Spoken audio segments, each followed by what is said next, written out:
지금까지 들어온 주요 뉴스 정리합니다. 오늘도 김영민 아나운서와 함께합니다. 어서 오십시오. 네, 점심 먹고 한잔 하면서 듣는 영민한 뉴스 시간입니다. 예, 저는 좋아하는 분입니다. 윤석열 대통령이 설을 맞아서 가수 변진섭 씨의 노래를 불렀다고 하던데 무슨 행사가 있었나 봐요? 윤 대통령이 올해 설 인사에서 이 노래를 부른 건데요. 대통령실 합창단과 노래를 부르는 형식으로 인사를 진행을 했습니다. 어제 오후에 용산 대통령실 1층 로비에서 대통령실 참모진 또 직원들과 함께 설맞이 대국민 영상 메시지 촬영했는데요. 여기에서 윤 대통령과 참모들이 가수 변진섭의 노래 우리의 사랑이 필요한 거죠를 함께 불렀습니다. 윤 대통령이 노래 중간에 새해에 대한민국을 따뜻한 국가로 만들겠다 이런 비전을 소개하기도 하고 국민의 건강을 기원하는 인사를 전하기도 했습니다. 이 노래가 지난해 10월 경찰의 날 기념식 때 경찰과 어린이 합창단이 함께 부른 노래로 알려졌는데 그때 당시에 윤 대통령이 이 노래 가사를 듣고 윤석열 정부가 해야 할 내용이 다 담겨 있다라면서 감탄한 것으로 알려지기도 했습니다. 대통령실 합창단은 지난해 종무식에서도 같은 곡을 불렀는데요. 이렇게 녹화된 영상은 설 연휴에 맞춰서 오는 8일경에 공개될 예정이니까 만나보실 수 있습니다. 그런 또 역사가 있었네요. 자, 그런데 대통령의 영부인 김건희 여사는 함께하질 않았다고요? 네, 명절 때마다 항상 윤 대통령과 한복을 입고 인사 영상을 찍었던 김건희 여사는 이번에는 등장하지 않을 가능성이 큽니다. 아무래도 김 여사의 명품 가방 수수 의혹 둘러싸고 논란이 계속 이어지고 있는 것이 그 이유로 보이는데요. 김 여사는 지난해 12월에 네덜란드를 국빈 방문한 이후에는 공식 석상에 모습을 드러내지 않고 있습니다. 네. 대통령이 전하는 대국민 메시지 KBS와의 신년 대담 녹화 이미 마쳤다고요? 네, 이 설 명절 인사 촬영하기 전에 어제 KBS와 이제 용산 대통령 집무실에서 신년 대담 사전 녹화를 했습니다. KBS 박장범 앵커와 대담을 진행했고요. 설 연휴를 앞둔 오는 7일에 방영될 예정입니다. 윤 대통령은 대담에서 국정 전반에 걸친 신년 국정 구상 밝힌 것으로 전해지고 대통령실 관계자는 윤 대통령이 올해 민생경제 회복을 위해서 매진하겠다라는 의지 전했고 또 새해 들어서 8차례 주재한 민생토론회에서 논의됐던 핵심 국정과제나 정책 방향에 대해서도 국민께 소상히 설명했다고 밝혔습니다.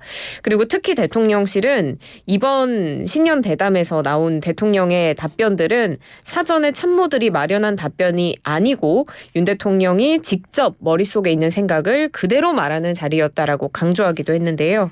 그리고 지금 논란이 되고 있는 김건희 여사의 명품 가방 수수 논란에 대해서도 윤 대통령이 이 신년 대담에서 입장을 밝힌 것으로 전해집니다. 네. 더불어민주당 이재명 대표가 4월 총선 비례대표 선거제를 어떻게 해야 할지에 관련해서 오전에 그 입장을 밝혔습니다. 맞습니다. 더불어민주당이 4월 10일 총선에서 적용할 이 선거제 비례대표 배분 방식에 대해서 당론을 현행 준연동형 유지로 결정을 하고요. 범야권 미성정당 추진하겠다라는 방침 밝혔습니다. 오늘 오전에 광주 국립 5.18 민주묘지를 찾은 자리에서 긴급 기자회견을 열었는데요. 이 대표는 이 자리에서 준연동제 비록 불완전하지만 한 걸음 진척된 소중한 성취라면서 과거 회기가 아닌 준연동제 안에서 승리의 길을 찾겠다고 밝혔습니다. 네, 당원에게 맡길 거라고 하더니 결국은 이재명 대표에게 전권을 위임하는 그런 방식을 택했죠? 맞습니다. 전당원 투표도 이루어질 것이다 이런 이야기도 있기는 했었는데 앞서 민주당이 지난주에 비공개 최고회의 때 선거제에 대한 결론을 결국은 내리지 못했고 준연동형 유지 또 병립형 회기를 놓고 내부의 의견이 팽팽하게 갈리자 결국 이 대표에게 전권을 위임하기로 한 바 있습니다.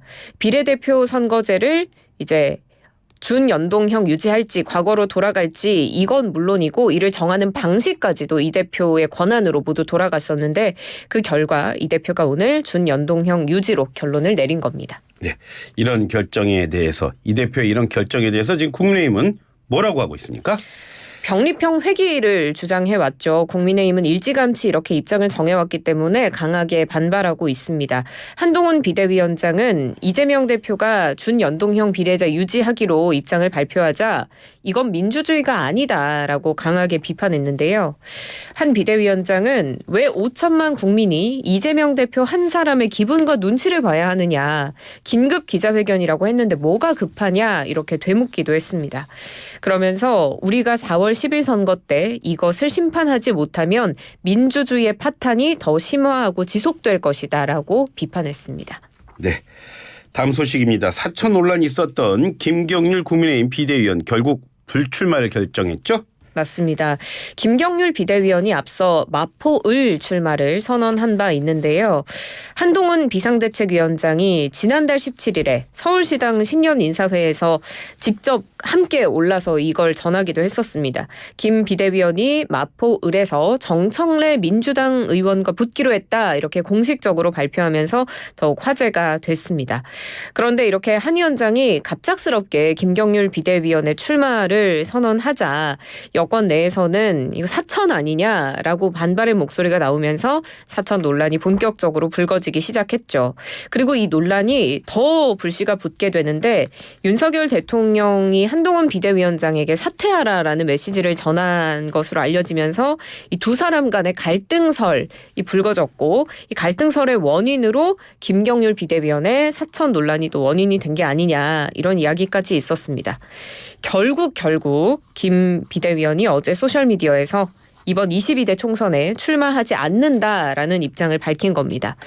숙고 끝에 저희 당의 총선 승리를 위해서 불출마를 결심했다면서 서울 마포을 선거구 포함해서 40 총선 승리를 위해서 비대위원으로서의 역할을 더 충실히 수행하겠다라고 전했습니다. 네. 사천 이 말이 개인 추천 뭐 이런 뜻 아닙니까? 네, 이렇게 맞습니다. 좀 어려운 말인데 이게 고유 명사가 될 정도였으니까 말이죠. 한동훈 비대위원장은 뭐라고 그러는가요? 공식 입장 내놨습니까? 네, 한동훈 비대위원장은 이 김경률 비대위원의 출마를 선언할 당시에 정청래와 김경률 중에 누가 진짜냐 이렇게 이야기를 할 정도로 김 비대위원을 정말 야심차게 영입한 당사자이기도 한데요. 오늘 출근길에 한동훈 비대위원장은 김경률 비대위원의 불출마에 대해서 주말에 저에게 그런 얘기를 해서 취지를 표명을 했고 잘 들었다. 아쉽게 생각하지만 본인이 확고하게 내린 결정이라서 존중하기로 했다는 이야기를 했습니다. 그리고 일각에서는 김경률 비대위원의 불출마가 용산 대통령실 요구에 순응한 것 아니냐 이런 이야기가 나오는데 거기에 대해서 한 위원장은 잘못된 해석이라고 선을 그었습니다. 잘못된 해석이라고 그랬군요. 자, 이런 가운데 국민의힘이 사격 금메달리스트인 진종호 대한체육회 이사를 영입했죠? 맞습니다. 국민의힘이 오늘 사격 황제로 불리는 올림픽 금메달리스트 출신인 진종호 대한체육회 이사의 영입을 발표했습니다.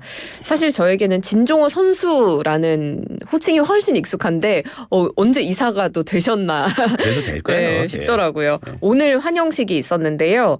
한동훈 위원장이 환영사에서 정치가 참 좋은 것 같다라고 하면서 그렇지 않으면 제가 어떻게 세계 사격계의 고트인 진종호 선수 옆에 앉아보겠느냐 이렇게 이야기를 했습니다. 여기서 고트는 최고다 이렇게 이해하시면 될 것 같고요. 또 이철규 인재영입위원장은 진종호 이사의 풍부한 체육 경험 바탕으로 향후 대한민국 체육계의 청사진 그리는데 큰 힘이 돼줄 것으로 기대한다고 이야기를 했습니다. 진종호 이사는 이 자리에서 대한민국 스포츠를 활성화해서 대한민국 모두가 건강할 수 있는 살기 좋은 나라를 만들기 위해서 열심히 활동하겠다라고 포부를 밝히기도 했습니다. 예, 사천도 그렇고 고트도 그렇고 참 요즘 어려운 말들 많이 쓰고 있습니다. 자, 이 소식으로 지금 이 얘기로 인터넷 뜨겁더라고요. 만취 운전자가 오토바이를 타고 가는 사람을 쳐가지고 사망사고를 냈는데 구호 조치를 안 한 걸 가지고 말이 많더라고요. 맞습니다. 서울 강남 한복판에서 만취 운전으로 오토바이 운전자를 치어 숨지게 한 20대 여성이 있는데 구호 조치를 제대로 하지 않고 강아지만 끌어안고 있었던 것으로 알려지면서 공분을 사고 있습니다. 경찰에 따르면 지난 3일 새벽 4시 30분쯤 한 20대 여성이 서울 강남구 논현동에서 술을 마시고 흰색 외제차를 몰다가 앞서가던 오토바이를 추돌하는 숨지는 사고가 발생했는데요. 사고 당시 가해자의 혈중 알코올 농도 수준이 면허 취소 수준으로 만취 상태였습니다. 이 사고로 앞서가던 오토바이 운전자 병원으로 옮겨졌는데요. 결국 숨지는 안타까운 일이 발생했습니다. 경찰은 어제 가해자에 대해서 특정범죄 가중처벌법상 위험운전 치사 혐의로 구속영장을 청구했습니다. 이런 가운데 이 사망한 피해자의 사연이 알려지면서 안타까움을 더하고 있는데요. 이런 사건들을 주로 다루는 유튜브죠. 카라큘라라는 채널에 따르면 피해자가 홀로 어린아이를 키우던 50대 가장으로 알려지면서 사람들이 마음 아파하고 있습니다. 네. 오늘도 수고하셨습니다. 고맙습니다. 고맙습니다. 지금까지 김영민 아나운서와 함께했습니다.